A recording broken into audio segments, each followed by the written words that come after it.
가장 잘 해줬던 사람이 가장 깊이 실망시킵니다. 칼을 들고 오는 사람은 피할 수 있습니다. 그런데 웃으면서 밥 한 끼 사주겠다는 사람은 피하기가 어렵거든요. 여러분, 혹시 이런 경험 있으신가요? 분명히 처음엔 좋은 사람이었습니다. 밥도 잘 사고 말도 따뜻하고 나를 챙겨주는 것 같았습니다. 그런데 어느 순간부터 달라졌습니다. 아니, 어쩌면 달라진 게 아닐 수도 있습니다. 처음부터 그런 사람이었는데 내가 못 봤던 거더라고요. 이게 여러분만의 이야기가 아닙니다. 사람을 잘못 봤다는 자책, 나는 왜 이렇게 사람 보는 눈이 없나 하는 그 한숨. 저는 오늘 그 이야기를 하려고 합니다. 그런데 잠깐 여기서 한 가지 물어보고 싶은 게 있습니다. 정말 우리가 사람 보는 눈이 없었던 걸까요? 아니면 애초에 잘못된 곳을 보고 있었던 건 아닐까요? 지금으로부터 200여 년 전 조선에 한 사람이 있었습니다. 그는 전라도 강진 바닷가 마을 작은 방 한 칸에 앉아 붓을 들었습니다. 억울한 유배였습니다. 임금의 총애를 받던 자리에서 하루아침에 죄인이 되어 쫓겨난 사람이었거든요. 그 이름이 정약용입니다. 정약용은 그 긴 유배의 세월 동안 사람을 관찰했습니다.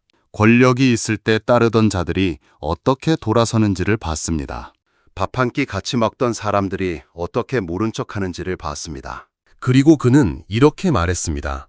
사람을 아는 것은 오래 함께함이 아니라 작은 일에서 드러나는 본심에 있다. 이 말이 단순한 교훈처럼 들릴 수 있습니다. 그런데 잠깐, 이 말의 무게를 제대로 느껴보셨나요? 오래 함께한다고 사람을 아는 게 아니라는 겁니다. 3년을 같이 일하고 10년을 알고 지내도 본심은 따로 있다는 거거든요. 그렇다면 본심은 도대체 어디서 드러나는 걸까요? 오늘 저는 그 답을 3가지 찰나로 말씀드리려 합니다. 첫 번째는 밥값을 계산하는 그 순간입니다. 두 번째는 자기보다 약한 사람을 대하는 방식입니다. 세 번째는 불편한 부탁을 받았을 때의 반응입니다. 이 3가지 장면만 제대로 읽을 수 있다면 10년을 함께한 것보다 그 사람을 더 깊이 알 수 있습니다. 그리고 영상 끝까지 들으시면 내일 처음 만나는 사람 앞에서도 흔들리지 않는 단 하나의 기준을 갖게 되실 겁니다. 지금 바로 시작하겠습니다. 첫 번째 찰나, 밥값을 계산하는 그 순간. 밥 한 끼는 그냥 밥 한 끼가 아닙니다. 그 자리에서 계산서가 나오는 순간 그 사람의 30년이 보이거든요. 정약용은 목민심서에서 이런 말을 남겼습니다. 작은 이익 앞에서 움츠러드는 자는 큰 의리 앞에서도 반드시 움츠러든다. 이 말을 처음 들으면 고개를 끄덕이다가 잠깐 멈추게 됩니다. 작은 이익이라고 했습니다. 밥값, 커피값, 택시비 같은 것들이거든요. 이런 사소한 것에서 움츠러드는 사람이 정말 중요한 순간에도 똑같이 움츠러든다는 겁니다. 왜 그럴까요? 사람은 습관의 동물이기 때문입니다. 작은 돈 앞에서 자연스럽게 나오는 행동이 그 사람이 수십 년간 쌓아온 본심이거든요. 의식하지 않아도 나오는 것, 그게 진짜 그 사람입니다. 연습할 수 없는 순간에 나오는 것이 본심이더라고요. 지금으로부터 200여 년 전, 정약용이 유배지 강진에서 지낼 때의 이야기입니다. 그는 죄인의 신분이었습니다. 조정에서 쫓겨나 머나먼 남쪽 바닷가 마을에 홀로 내려온 처지였거든요. 처음 몇 달은 마을 사람들도 그를 멀리했습니다. 역적과 가까이 지내다간 자기들도 화를 입을까봐 두려웠던 겁니다. 그런데 한 주막집 노파가 있었습니다. 그 노파는 정약용이 처음 마을에 왔을 때 아무 말 없이 밥 한 그릇을 내밀었습니다. 돈을 받진 않았습니다. 정약용이 돈을 내밀었다니 노파는 손을 저으며 이렇게 말했다고 합니다. 선비가 배고프면 안 되지요. 정약용은 그날을 평생 기억했습니다. 나중에 유배가 풀려 한양으로 돌아간 뒤에도 그 노파와 그 밥 한 그릇 이야기를 제자들에게 여러 차례 꺼냈습니다. 그는 이렇게 말했다고 전해집니다.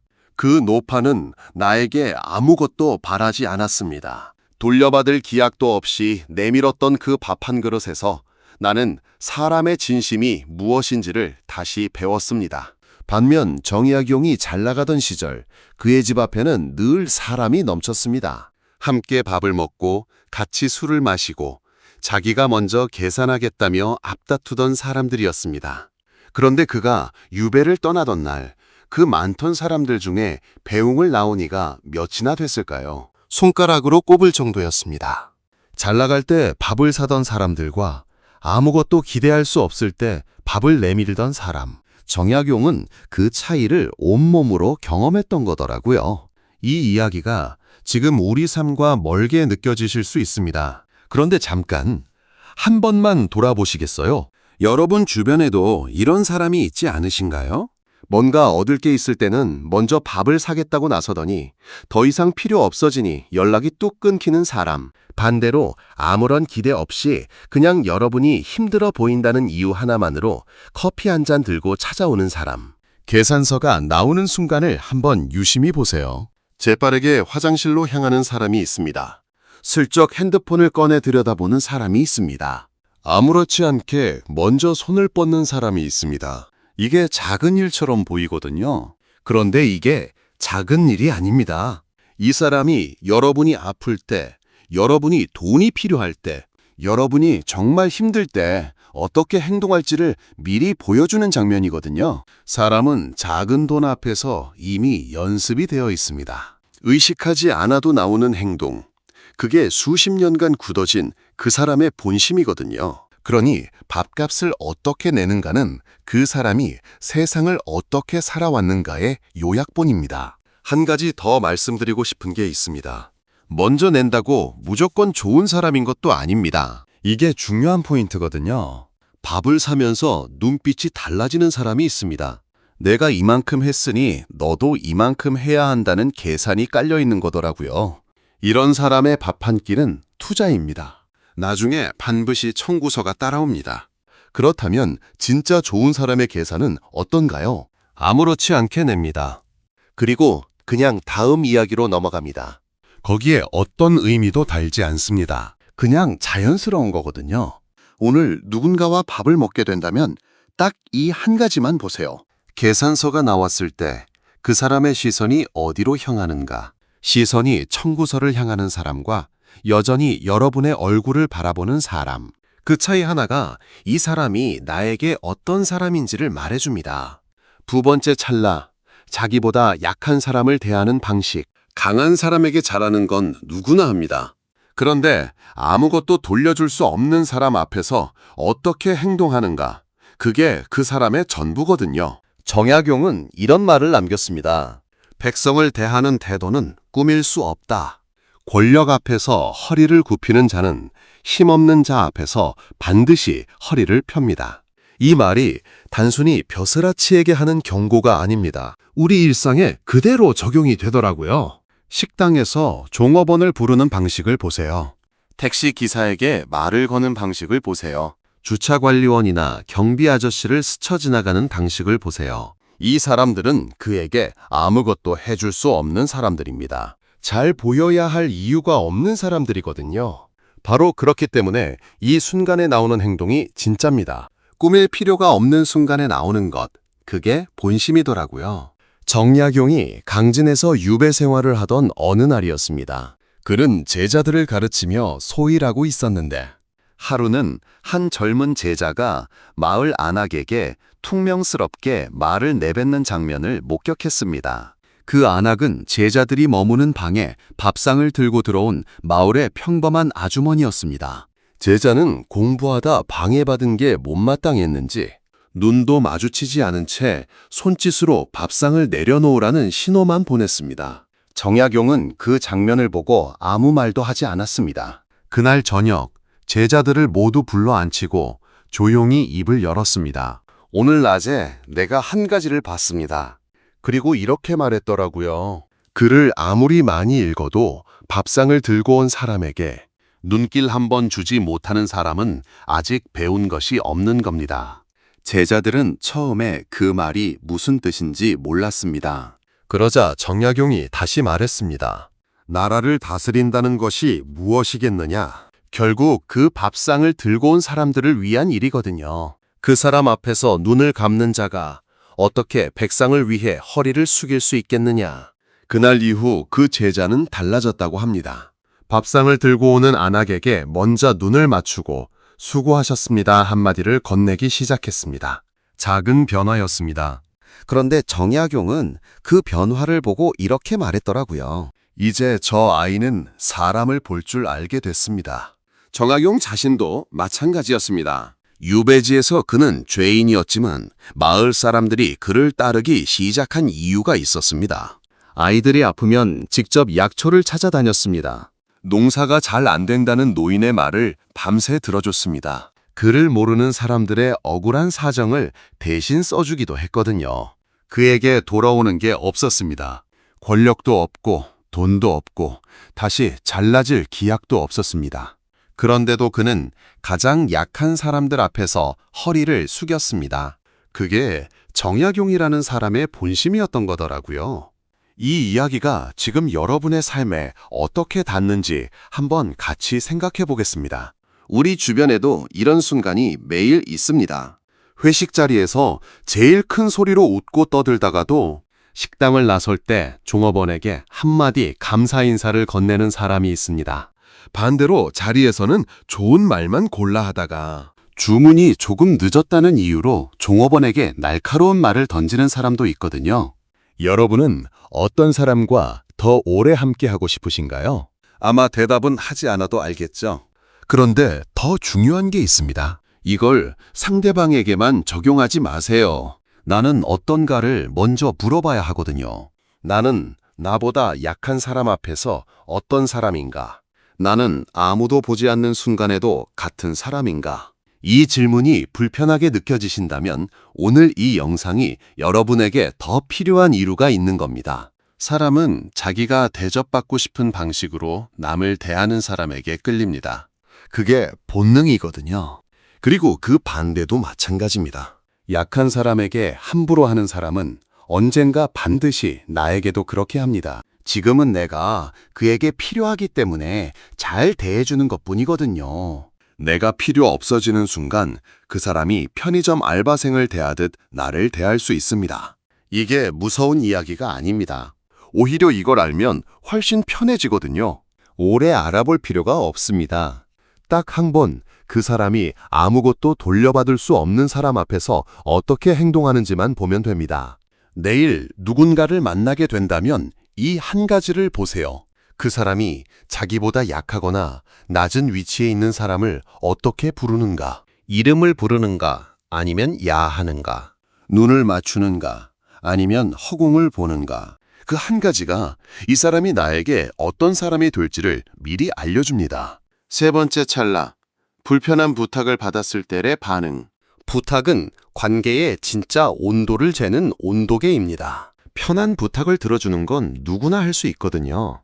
그런데 들어주기 불편한 부탁을 받았을 때 그 사람이 어떻게 반응하는가? 그 순간에 그 사람의 전부가 나오더라고요. 정약용은 이런 말을 남겼습니다. 사람의 됨됨이는 거절하는 방식에서 드러난다. 들어줄 수 없을 때 어떻게 말하는가가 그 사람이 평생 어떻게 살아왔는지를 보여준다. 이 말을 처음 들으면 조금 낯설게 느껴질 수 있습니다. 잘 들어주는 사람이 좋은 사람 아닌가 싶기도 하거든요. 그런데 잠깐 다시 생각해보면 이 말이 얼마나 정확한지 알 수 있습니다. 부탁을 들어줄 때는 누구나 좋은 사람이 될 수 있습니다. 문제는 안 될 때거든요. 안 된다고 할 때 어떻게 말하는가? 그 방식 하나가 이 사람이 나를 어떻게 생각하는지를 고스란히 담고 있거든요. 정약용이 유배지에서 쓴 편지 중에 이런 내용이 전해집니다. 그에게는 오랜 벗이 한 명 있었습니다. 젊은 시절부터 함께 공부하고 서로의 글을 읽어주던 사이였거든요. 정약용이 유배를 떠난 뒤에도 그 벗은 한동안 편지를 보내왔습니다. 잘 지내느냐? 건강은 어떠냐? 그런 안부가 담긴 편지들이었습니다. 그러던 어느 해 정약용이 그 벗에게 부탁을 하나 했습니다. 유배지에서 구하기 어려운 책 몇 권을 보내줄 수 있겠느냐는 부탁이었습니다. 어렵지 않은 부탁이었습니다. 한양에 있는 사람이라면 서점에 들러 구할 수 있는 책들이었거든요. 그런데 그 벗의 답장이 오는데 2달이 걸렸습니다. 그리고 답장에는 책이 없었습니다. 대신 이런 말이 적혀 있었더라고요. 요즘 집안일이 바빠서 미처 챙기지 못했네. 다음에 기회가 되면 보내주겠네.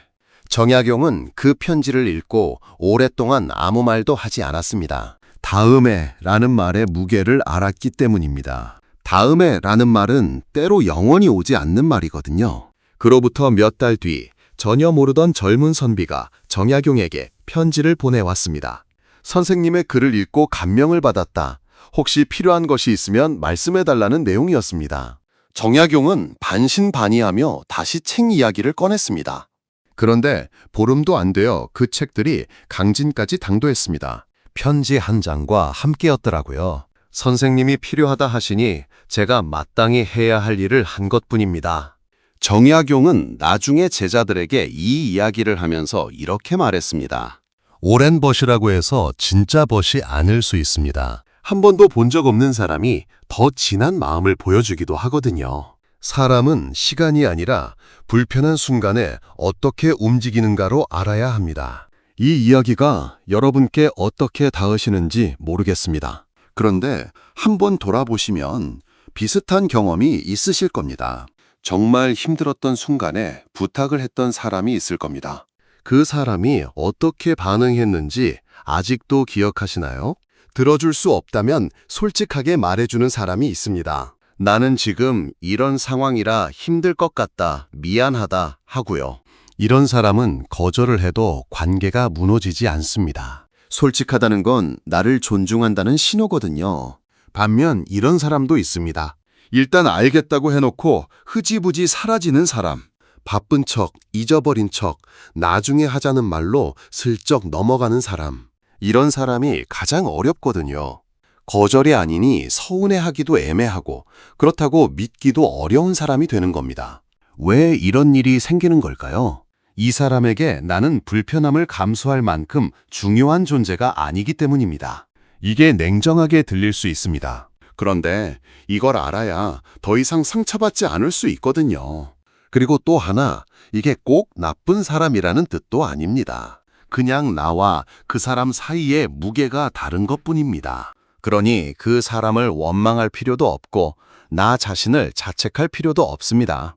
다만 그 사람에게 내가 어느 정도의 자리인지를 정확히 알면 됩니다. 그리고 그에 맞게 내 마음의 크기를 조절하면 되거든요. 반대로 불편한 부탁 앞에서도 진심으로 움직이는 사람이 있습니다. 이런 사람은 들어줄 수 없을 때도 그냥 사라지지 않습니다. 내가 직접은 어렵지만 이 사람은 어떻겠냐고 다른 방법을 찾아줍니다. 아니면 지금은 어렵고 언제쯤이면 될 것 같다고 구체적으로 말해줍니다. 이런 사람이 진짜 내 편이거든요. 정약용이 말한 거절하는 방식이 바로 이겁니다. 안 된다고 말하는 것 자체가 나쁜 게 아닙니다. 어떻게 안 된다고 말하는가? 그게 그 사람의 본심이라는 거더라고요. 앞으로 누군가에게 부탁을 하게 된다면 결과보다 반응을 먼저 보세요. 들어주느냐 마느냐가 아닙니다. 불편한 상황 앞에서 그 사람이 나를 향해 얼마나 솔직한가? 그 한 가지가 이 관계가 앞으로 어디까지 갈 수 있는지를 말해줍니다. 그리고 한 가지 더. 오늘 이 이야기를 들으셨다면 이 말을 기억해 두세요. 나는 누군가의 불편한 부탁 앞에서 어떤 사람인가? 이 질문에 스스로 대답할 수 있는 사람이 좋은 사람을 알아보는 눈도 갖게 됩니다. 오늘 저는 3가지 찰나를 말씀드렸습니다. 밥값을 계산하는 그 순간, 자기보다 약한 사람을 대하는 방식, 그리고 불편한 부탁을 받았을 때의 반응. 이 3가지 장면에서 그 사람의 본심이 나온다고 했습니다. 오래 알아야 아는 게 아니더라더라. 꾸밀 필요가 없는 순간, 의식하지 않아도 나오는 행동, 그게 진짜 그 사람이거든요. 정약용은 200여 년 전 유배지에서 이 진실을 온몸으로 배웠습니다. 잘 나갈 때 밥을 사던 사람들은 사라졌고 아무것도 기대할 수 없을 때 밥 한 그릇을 내밀던 노파는 평생 기억에 남았습니다. 시간이 사람을 증명하는 게 아닙니다. 작은 장면이 사람을 증명하는 거더라고요. 여러분, 혹시 지금 이 이야기를 들으면서 누군가가 떠오르셨나요? 고맙게 떠오른 사람이 있다면 오늘 연락 한번 해보시겠어요? 계산서 앞에서 자연스럽게 손을 뻗던 사람. 아무것도 돌려받을 수 없는 상황에서도 따뜻하게 대해주던 사람. 불편한 부탁 앞에서도 솔직하게 곁에 있어준 사람. 그런 사람이 여러분 곁에 한 명이라도 있다면 그건 정말 귀한 일입니다. 반면 이 이야기를 들으면서 씁쓸하게 떠오른 사람이 있다면 그 감정도 괜찮습니다. 사람을 잘못 본 게 여러분의 잘못이 아닙니다. 여러분이 어리석었던 게 아니라 여러분이 그만큼 진심이었던 거거든요. 진심으로 대했으니까 상처도 컸던 겁니다. 그러니 자책하지 마세요. 다만 이제는 보는 곳을 바꾸시면 됩니다. 시간을 보지 말고 장면을 보세요. 얼마나 오래 알았는가가 아니라 꾸밀 필요 없는 순간에 어떻게 행동하는가를 보시면 됩니다. 그 기준 하나만 바뀌어도 앞으로 만나는 사람들이 달리 보이기 시작합니다. 사람을 아는데 오랜 시간이 필요하지 않습니다. 밥 한 끼면 충분합니다. 아니, 어쩌면 계산서가 나오는 그 짧은 순간이면 충분할 수도 있거든요. 정약용이 200여 년 전에 남긴 통찰이 지금 우리에게도 유효한 이유가 있습니다. 사람의 본심은 시대가 바뀌어도 바뀌지 않기 때문입니다. 작은 일에서 드러나는 본심, 그게 그 사람의 전부라는 진실은 오늘도 변함이 없거든요. 여러분이 앞으로 만나는 모든 사람 앞에서 오늘 이 세 가지 기준이 조용히 작동하기를 바랍니다. 그리고 여러분 자신도 누군가의 계산서 앞에서, 약한 사람 앞에서, 불편한 부탁 앞에서 스스로가 어떤 사람인지를 한 번씩 돌아보시기를 바랍니다. 좋은 사람을 알아보는 눈은 내가 먼저 좋은 사람이 되려는 마음에서 자라거든요. 여러분은 오늘 이 세 가지 찰나 중에서 어떤 장면이 가장 마음에 남으셨나요? 아니면 지금 이 순간 문득 떠오른 사람이 있으신가요? 댓글로 나눠주시면 제가 하나하나 읽겠습니다. 유익하셨다면 구독과 좋아요, 알림 설정까지 부탁드립니다.